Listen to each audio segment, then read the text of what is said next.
Fuck! What the hell am I doing?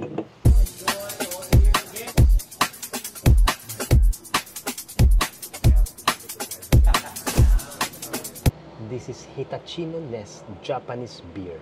Brewed ale made with red rice. Tikman natin.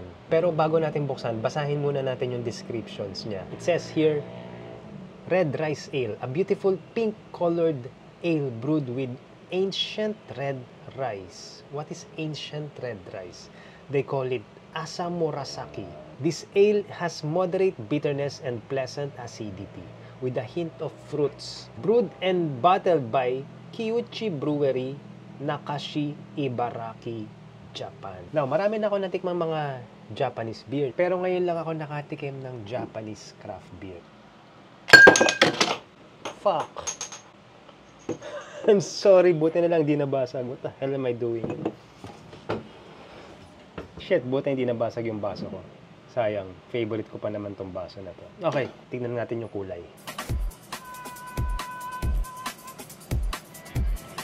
Nice. Okay.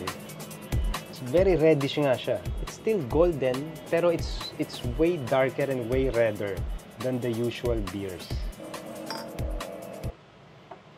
The smell is very faint. Halos wala akong maamoy na distinct characteristics. Ang alcohol content niya is 7%. Mataas ang alcohol content nito. Mas mataas pa sa Red Horse. Is Red Horse made with red rice? Of course not. Anyway, tikman na natin. Let's go. That is refreshing. That's very refreshing. It's not bitter at all.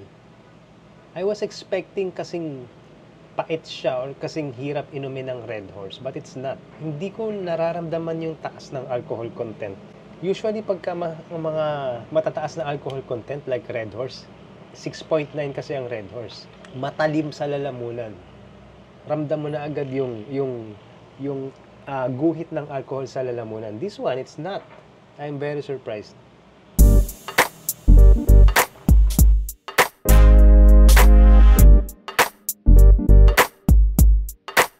How do you guys like it? Hindi siya bitter, hindi siya fruity. It's very pleasant to drink. It's almost like drinking light beer.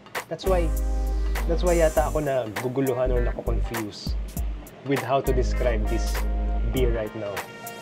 Because I know it's mataas ang alcohol content.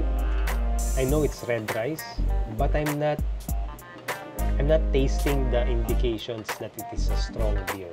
Nung tinikman ko to dun sa event, hindi ko siya masyado na-appreciate kasi we were tasting a lot of different varieties of beer, iba-ibang klase.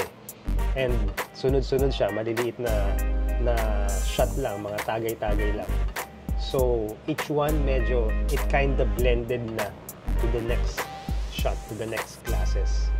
And ngayon ko lang siya nainom talaga ng dire-diretso ng madami. I kind of liked it, but I cannot decide yet. I'm so sorry. Feeling ko it's a kind of beer na after I drink it, and then a few days later, hindi ko na maaalala yung lasa. It's not very memorable. Nasanay ako sa mga Pinoy craft beers na very flavorful, very distinct ang mga lasa. This one, hindi ko siya mahuli. Kung gusto niyo matikman yung mga iba pang ginagawa ng Hitachino Nest Japanese craft beer, check out their website. I will leave a link down in the descriptions. If you wanna taste more Pinoy craft beers naman, go to the website of Drink It Now Pare, online Pinoy craft beer store. Nagkikerry din sila ng mga ibang alcohol. Excuse me. Nakalimutan ko na kung magkano bili ko dito.